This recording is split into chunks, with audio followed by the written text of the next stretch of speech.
এটা হলো বাংলাদেশের ঐতিহাসিক উজানি এলাকা, যে উজানির কারি ইব্রাহিম সাহেব রহমতুল্লাহ আলাইহির মাধ্যমে সারা বাংলাদেশ নয়, সারা পৃথিবীর আনাচে কানাচে ধর্মপ্রাণ মুসলমান ছড়িয়ে ছিটিয়ে আছেন। কারি ইব্রাহিম সাহেব রহমতুল্লাহ আলাইহির এক দরদি দাওয়াতের মেহনতের মাধ্যমে ইখলাসের সাথে যে কাজ করেছিলেন উনি, এটার বরকতে আল্লাহ তাআলা সারা দুনিয়ার মধ্যে ওনার খেদমত ছড়িয়ে দিয়েছেন।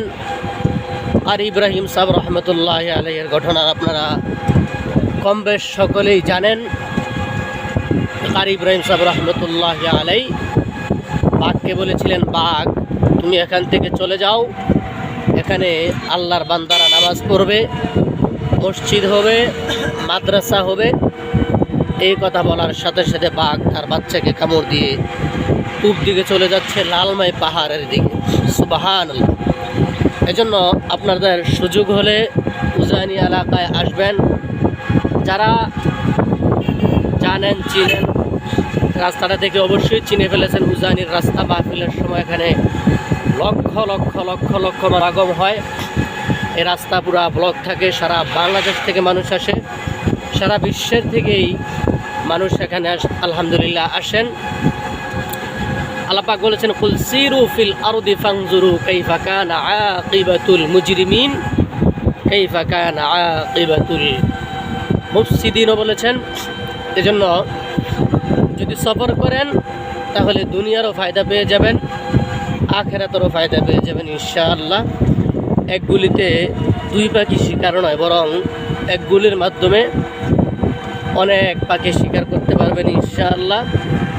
এদিকে ঘুরতে আসলে প্রথমত কারি ইব্রাহিম সাহেব রহমতুল্লাহ আলাইহির কবর জিয়ারত করা যায়, কবরের কাছে গেলেই কলিজা ঠান্ডা হয়ে যায়।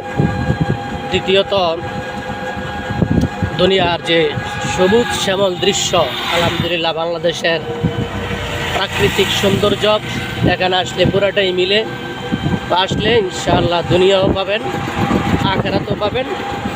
সফর করা সুন্নত, সফর করতে গিয়ে যদি গুনাহ হয়ে যায় তাহলে বিষয়টা আমের সাথে সালাও গেলে এমন হয়ে গেল। এজন্য এখানে আসলে আলহামদুলিল্লাহ কোনো গুনাহ নেই। আরেকটা বিষয় আপনারা জানেন, আমাদের চান্দিনা এলাকার মধ্যে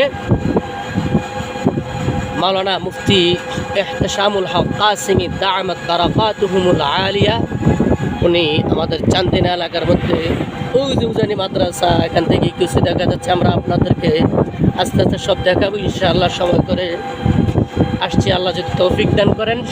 উনি আমাদের চান্দিনার মধ্যে এমপি হিসেবে দাঁড়িয়েছেন। তো সকলের যদি দোয়া থাকে, ভালোবাসা থাকে, তাহলে ইনশাআল্লাহ আশা করা যায় আল্লাহ পাক ইসলামের পতাকাকে বিজয় করে দিবেন। অনেকেই বলেন যে আলেমরা নির্বাচন করে পারবে না, তারপরেও এটা আমি একটা জিনিস পারবো না, এটা করার দরকার কি? সেটা হলো যে কোনো জিনিস যদি খুব তাড়াতাড়ি হয়ে যায়, যে কোনো জিনিস যদি হঠাৎ করেই তাড়াতাড়ি হয়ে যায় তাহলে এটার মধ্যে কিন্তু আসলে স্থায়িত্ব থাকে না। বিল্ডিং আস্তে আস্তে করেন, খুব মজবুত হবে। যদি 2-1 মাসের মধ্যে করে ফেলেন 5 তলা 10 তলা, তাহলে এটা কিন্তু শেষ পর্যন্ত টিকবে না। এই জন্য আলহামদুলিল্লাহ হাত পাখা বলেন, জামাতে ইসলাম বলেন, হেফাজতে ইসলাম বলেন, যারা আছে সকলেই কিন্তু একটি দেহের মতন, সকল মুসলমান একটি দেহের মতন। আমাদের মধ্যে যা আগে ইখতিলাফ ছিল, হেফাজতে ইসলাম, জামাতে ইসলাম, চরমনাই, আলহামদুলিল্লাহ এখন এগুলো আমাদের মধ্যে নেই, থাকাও উচিত নয়। সারা বিশ্বের সমস্ত মুসলমান একটি দেহের মতো, একটি শরীরের মতো। তো আলহামদুলিল্লাহ আমাদের চান্দিনা থানার মধ্যে আশা করি ইনশাআল্লাহ উনি পাশ করতে পারবেন, উজানি পীর সাহেব মুফতি ইহতেশামুল হক কাসিমি দামাত বারাকাতুহুমুল আলিয়া। আপনারা দোয়া করবেন ইনশাআল্লাহ আল্লাহ পাক যেন হযরতকে আমাদের সেবা করার মতো সুযোগ করে দেন। এই উজানি মাদ্রাসার কাছাকাছি আমরা চলে এসেছি আলহামদুলিল্লাহ। এই জায়গাগুলোর মধ্যে মাহফিলের সময় লক্ষ লক্ষ লক্ষ লক্ষ মানুষ হয়। এদিকে আর ওদিকে নাজিম সাহেব হুজুরের মুখে শুনেছি একদম ওই পাশ থেকে নিয়ে দেওকান্তা বাড়ি পর্যন্ত মাদ্রাসা হয়ে যাবে। আপনারা সকলেই মাদ্রাসার জন্য দোয়া করবেন। নির্বাচনের সময় চিন্তা করবেন যে ভোটটা কমপক্ষে ইসলামের পক্ষে দেওয়ার জন্য।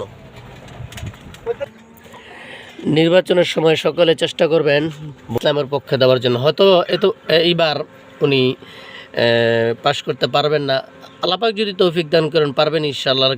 আল্লাহ তাআলার কাছে সব কিছু সম্ভব। যদি পাশ নাও করেন তাহলে কারি হযরত ইব্রাহিম আলাইহিস সালাম যখন আগুনের মধ্যে পড়ে গিয়েছিলেন তখন কিন্তু একটা ব্যাঙ সে প্রস্রাব করে দিয়েছিল। এই ব্যাঙের হাজার হাজার ব্যাঙের প্রস্রাবের মাধ্যমে আগুনের কোনো কিছুই নিববে না, তারপরেও সে আল্লাহ তাআলাকে বুঝিয়ে দিয়েছে, আল্লাহ আমি আপনার বন্ধুর পক্ষে আছি, তাহলে আমার ভোটের মাধ্যমে আপনার ভোটের মাধ্যমে